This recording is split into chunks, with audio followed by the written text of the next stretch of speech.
जय श्री सीताराम जी, जय श्री राधे कृष्णा जी। मैं संजय दत्ता, फरीदाबाद निवासी, सनातन भारत यूट्यूब चैनल में आपको नमन प्रणाम है, स्वागत है। और प्रभु श्री राधे कृष्ण जी के, श्री सीताराम जी के और हनुमान महाराज जी के चरणों में नमन करते हुए और अपने गुरु मांगलिक गिरी गोस्वामी जी को नमन करते हुए अपने बारे में मैं आपको बता दूं, पहले ही बताया है कि आप सनातन भारत मेरे इस चैनल को सब्सक्राइब करेंगे तो पिछली भी वीडियो देख लेंगे। और मैं विगत वर्षों से कथा प्रसंग भी करता हूँ, सनातन भारत में भी छोटे छोटे प्रसंग भेजता हूँ। आप अगर सब्सक्राइब करेंगे तो पिछली सारी वीडियो देख लेंगे, क्योंकि सनातन ने ही दुनिया को सब कुछ दिया और हमारे पास जो ज्ञान है अपने बच्चों को जरूर देना चाहिए। मेरे को जो संतोष से अपने गुरु जी के साथ जाना होता है पता चला है, तो उसी को मैं आगे करने की कोशिश कर रहा हूँ। और विगत वर्षों से मैं कथा भी कर रहा हूँ। अपने मुयाल भवन से शुरू किया था, 17 जून वहाँ डेट एक फिक्स है, 17 जून से 23 जून तक इस बार है। ठीक बांके बिहारी मंदिर number 5 railway road, NIT Faridabad के सामने, NIT नंबर 5 में 125/5 चन्नेशन 8 हमारी एक मोहियाल बरादरी है, जिसमें हम 7 जाते आती हैं। हम ब्राह्मण हैं और हमारा गोत्र भारद्वाज, कुल गोत्र जमदग्नि परशुराम के पिताजी हैं, सप्तऋषियों की औलाद है। मैं जाति पात को नहीं मानता वैसे, क्योंकि ज्ञान किसी के पास भी आए उसको आगे जरूर करना चाहिए। और मैं ये कार्य बिल्कुल निःशुल्क करता हूँ। कहीं भी किसी ने कोई कथा करानी हो, 5 दिन 7 दिन 9 दिन की, भागवत, रामचरितमानस, सुंदरकांड या हनुमंत कथा और रामचरितमानस में मेरी विशेष रुचि रहती है। भागवत भी मैं पढ़ता रहता हूँ। तो प्रभु से ये आशीर्वाद मिला हुआ है और मैं ये कार्य बिल्कुल निःशुल्क करता हूँ और इसमें अपना नंबर भी लिख कर भेजता हूँ। यदि किसी को कहीं भी कथा प्रसंग, सुंदरकांड या कुछ भी करवाना हो तो मेरी ओर से बिल्कुल निःशुल्क है, पूरे हिंदुस्तान में कहीं पर भी। और इस बार भी आप सादर आमंत्रित हैं। 17 जून से लेकर बुधवार 17 जून है और 23 जून मंगलवार को तक कथा है। फिर कथा के तत्पश्चात रोज 17 से 23 जून तक जो भी संगत वहाँ होगी, भंडारे की व्यवस्था श्री राम जी की तरफ से हुई हुई है। और हमारी जो एक मोहियाल बहादुरी है, जनरल मोहियाल बरादरी, जिसके यहाँ के अध्यक्ष श्री रमेश दत्ता जी हैं, उनका भी बहुत योगदान रहता है और सबका सहयोग रहता है। ये कार्य संपन्न हो जाता है। मैं निःशुल्क करता हूँ, मेरे को इसमें कुछ नहीं चाहिए। किसी ने कहीं भी मेरे से पूरे हिंदुस्तान में कथा प्रसंग करनी हो तो मैं किराया भी अपना स्वयं लगाकर आने को तैयार हूँ। मैं कौन, प्रभु कृपा से जो ज्ञान मिला है संतों के साथ रहकर, ये सब प्रभु की कृपा है। मैं सौभाग्यशाली समझता हूँ अपने आप को। और मैंने कई बार कहा है कि दुनिया को जो कुछ दिया है वो सनातन ने दिया है, किसी ने कुछ नहीं दिया। जितना ज्ञान, विज्ञान या जो भी है सब कुछ, जितने वार, तिथि, गणना, ये सब ग्रहण की गणना सारी, ये सब हमारे ऋषियों मुनियों ने और संतों ने दी है और ये बात प्रमाणित भी है। तो आज छोटे छोटे 2 प्रसंग मैं आपको जरूर बताऊंगा जो मेरे को ध्यान में है। हनुमान जी का है और दोनों भाइयों के साथ है। एक हनुमान जी का, एक श्री बांके बिहारी जी श्री कृष्ण जी का है। तो एक समय जब सतयुग में श्री वरावतार में आए प्रभु श्री हरिनारायण ने अवतार लिया। हिरण्याकश्यप के छोटे भाई हिरण्याकश ने बहुत आतंक मचा दिया था। उसने पृथ्वी माता को ही इतना प्रताड़ित किया कि वो समुद्र में चली गई। और तब वरावतार में जिनके आगे 2 दांत निकले होते हैं, आप देखते हैं, श्री हरि जी आए, उन्होंने उसका वध किया। लेकिन उस रथ की बूंदों से 2 ऐसे मायावी लोग निकले, बलवान भी बहुत थे और मायावी भी बहुत थे। एक काल यवन और एक काल नेमी। और काल नेमी बहुत बड़ा मायावी था, काल यवन भी बहुत बलशाली और बहुत मायावी था वो भी। उसका जिक्र तो द्वापर तक आया है। काल नेमी का जो जिक्र आया है वो त्रेता में ही उसका हनुमंत जी ने वध कर दिया था, क्योंकि उसने ऐसी कुछ हरकत की थी जिसके बारे में मैं आपको बताऊंगा। तो जो बांके बिहारी जी ने जिसके साथ किया, क्योंकि बांके बिहारी जी के भी 108 नाम हैं तो उनके 1008 नाम, लेकिन 108 नाम उनको बहुत अच्छे हैं उनके, वो कहने जाऊँगा तो बहुत समय लग जाएगा, फिर कभी बताऊँगा मैं आपको। तो द्वापर में एक समय उनका नाम एक रणछोड़ भी पड़ा, वो इसलिए पड़ा कि जरासंध ने उनके पीछे काल यवन, काल का मतलब होता है समय और यवन का मतलब होता है कि यमदूतों की तरह जाना, तो उससे कई लोग परेशान रहते थे, उसने बड़ा आतंक मचा रखा था। जरासंध ने उसके ऊपर कुछ एहसान किया था और उसको श्री कृष्ण जी को मारने के लिए भेज दिया, लेकिन उसको वरदान था कि कोई भी देवता अगर किसी भी अवतार में आएगा तो तेरे को सीधे नहीं मार पाएगा, उसको किसी न किसी रूप में तेरे को किसी और से मरवाना पड़ेगा। जैसे जरासंध को भीम से मरवाया था, वध करवाया था श्री हरि कृष्ण जी ने, तो ऐसे ही श्री हरि कृष्ण प्रभु श्री कृष्ण जी के एक नाम उन्होंने छोड़ भी पड़ा। काल यवन उनको मारने के लिए दौड़ा, वो आगे आगे वो और पीछे पीछे काल यवन। बलराम जी ने बोला इसको मारते क्यों नहीं, बोला नहीं आप छोड़ दो इसको, रहने दो। तो उसी समय एक मुचकंद नाम के बहुत बड़े योद्धा जो कि त्रेता से रघुकुल से ही चले आ रहे थे, वही रघुकुल से थे, उन्होंने बहुत लंबी एक असुरों के साथ लड़ाई लड़ी, देवताओं को बचाया, असुरों को मारा और काफ़ी लंबे तक एक युग तक वो लड़ाई लड़ते रहे असुरों को मारने के लिए। जब असुर ख़त्म हो गए एक समय, तो उन्होंने कहा कि मेरे को विश्राम करना, और इतना लंबा विश्राम करने को मैंने इतनी लंबी लड़ाई लड़ी है, मेरे को कोई उसमें बाधा ना डाल सके मेरे विश्राम में। तो मुचकंद नाम था उनका। तो ब्रह्मा जी और सब ने उनको वरदान दिया कि आप एक गुफा में जाकर सो जाइए, मौसम वहाँ सुहावना रहेगा, आपको कोई भी नहीं छेड़ेगा, और जो कोई आपको छेड़ेगा अगर आपकी नज़र उस पर पड़ गई, पहली नज़र आँख खोलती, तो वो वहीं ख़त्म हो जाएगा, भस्म हो जाएगा। तो कृष्ण जी भाग रहे थे, भागते भागते वो जैसे ही गुफा से बाहर निकले, गुफा के अंदर गए तो देखा काल मुचकंद जी सो रहे थे। उन्होंने अपना पीताम्बर पहन रखा था, वो मुचकंद जी के ऊपर डाल दिया। पीछे पीछे काल यवन आ रहा था, उसने सोचा कि शायद कृष्ण जी सो गए हैं, अब उन पर पीताम्बर डाल कर या चद्दर डालकर उसने ज़ोर से लात मारी और उस कपड़े को ज़ोर से खींचा। जैसे ही खींचा तो उनकी नींद खुल गई, उन्होंने आंखें खोल कर देखा तो काल यवन वही भस्म हो गया। तो कृष्ण नीति जी को कोई नहीं समझ पाया, तब बलराम जी देखते ही रह गए, इसलिए कहते हैं बोलो बांके बिहारी लाल की जय। ये तो हुआ काल यवन का प्रसंग। अब काल नेमी,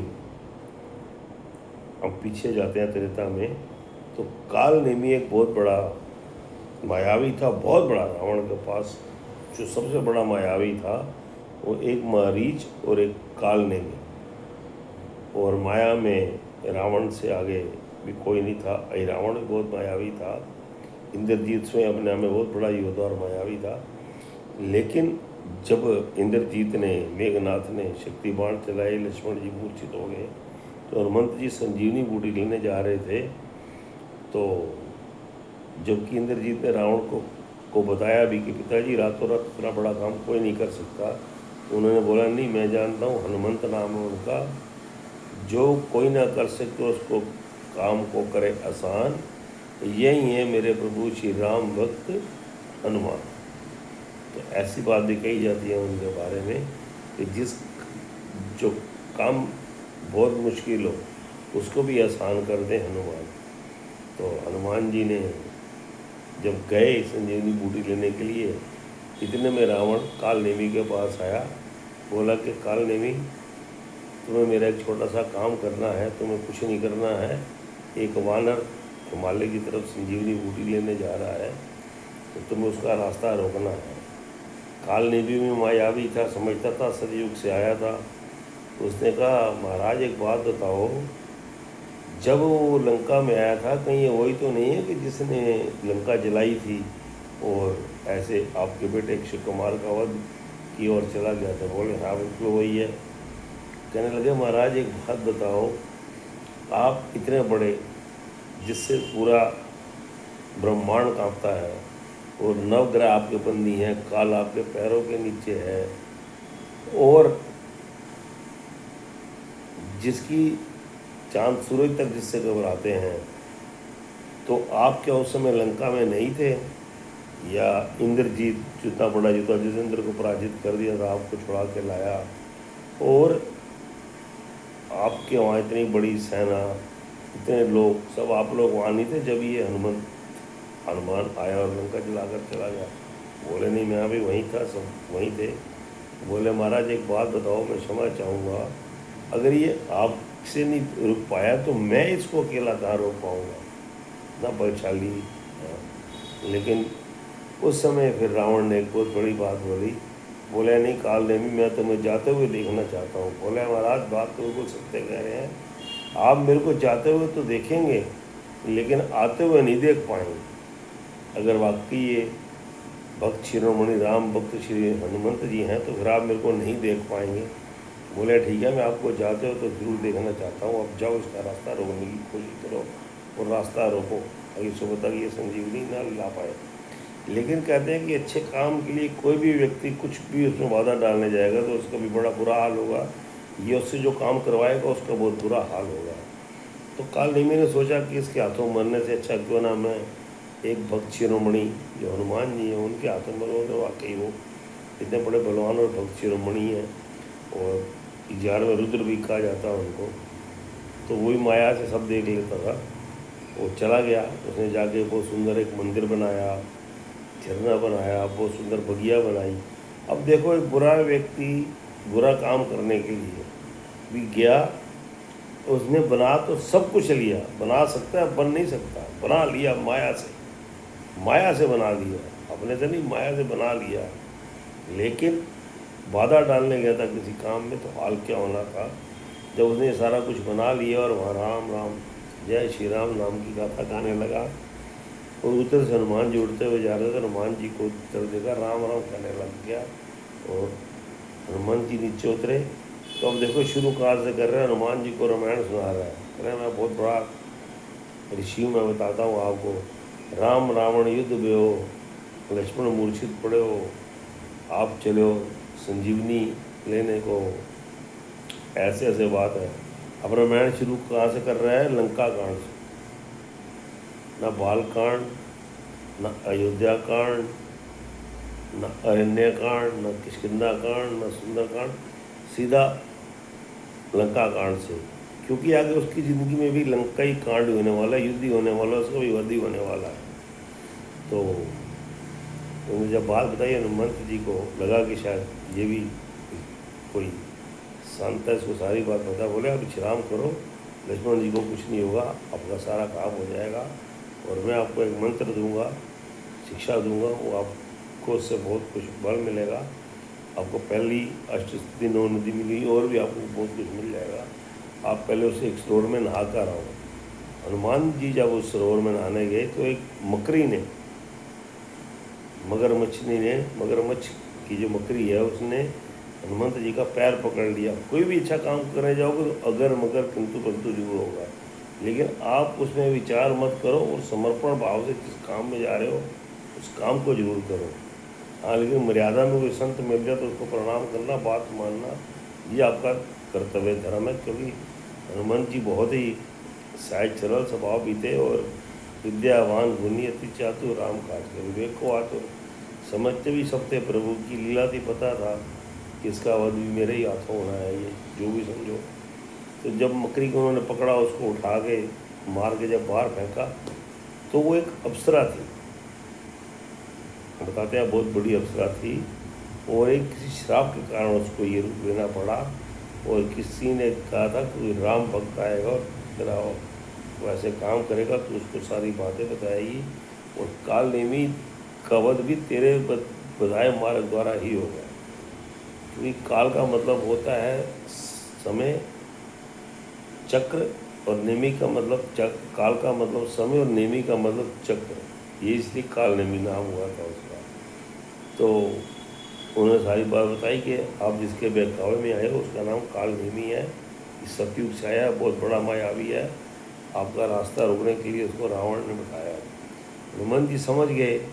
हनुमान जी गए, सीधा प्रणाम किया, कहने लगा मैं आपको शिक्षा और मंत्र देता हूँ। बोले महाराज शिक्षा मंत्र तो बाद वाली बात है, पहले मैं आपको गुरु दक्षिणा तो दूँगा, तो गुरु दक्षिणा ले लो, फिर मेरे को जो देना है वो देना। तो उन्होंने जाकर सीधा पकड़ा तो कालनेमी मेरा वास्तविक रूप में आ गया। उन्होंने उसका वध किया और सीधा संजीवनी बूटी लेने को चले गए।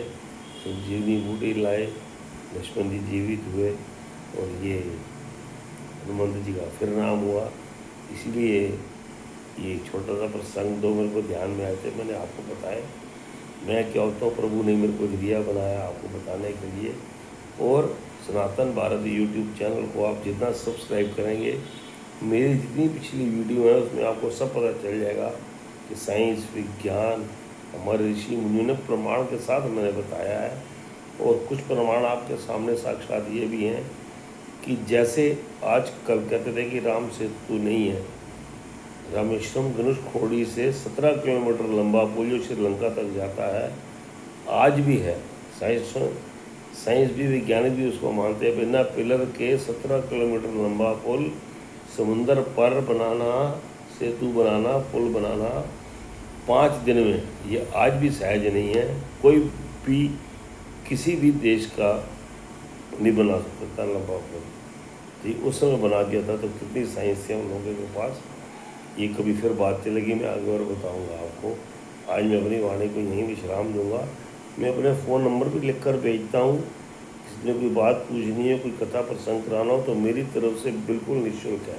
क्योंकि मेरे को जीवन यापन के लिए रेलवे के 2-3 वेंडर हैं और भी मेरी इंडस्ट्री में छोटा मोटा मेरे को मिला हुआ है काम, जिनको मैं काम दिलाता हूँ, मेरा जीवन यापन हो जाता है। प्रभु कृपा से मेरी एक पुत्री है जिसकी अभी 26 अप्रैल को शादी हो गई है, एक ही पुत्री है। और हम दोनों पति पत्नी का इसी में मन लगता है। तो मैं सबको राम राम प्रणाम करते हुए अपनी वाणी को यहीं विश्राम देता हूँ।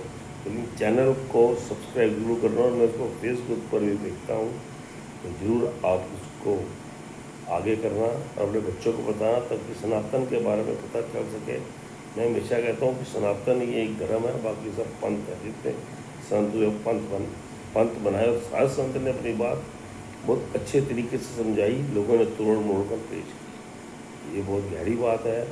मेरे से इसको कहने सुनने में कोई गलती भूल चूक हो गई हो तो क्षमा प्रार्थी हूँ। आप कथा में 17 जून से 23 जून तक मयाल रोड फरीदाबाद बाके बिहारी मंदिर के ठीक सामने 125/5 निशान हट पूरा इसी हाल है। आप सादर आमंत्रित हैं। 24 जून को वहाँ सुबह 10 बजे हवन है। फिर उसके बाद 25 जून को शायद हम हरिद्वार भी जाएं सब एक बस द्वारा, ये भी विचार चल रहा है। जैसे भी प्रभु इच्छा होगी, राम जी की इच्छा होगी, वही काम होगा। बोलो जय श्री राम। बाके बिहारी लाल की जय, हनुमान जी महाराज जी की जय।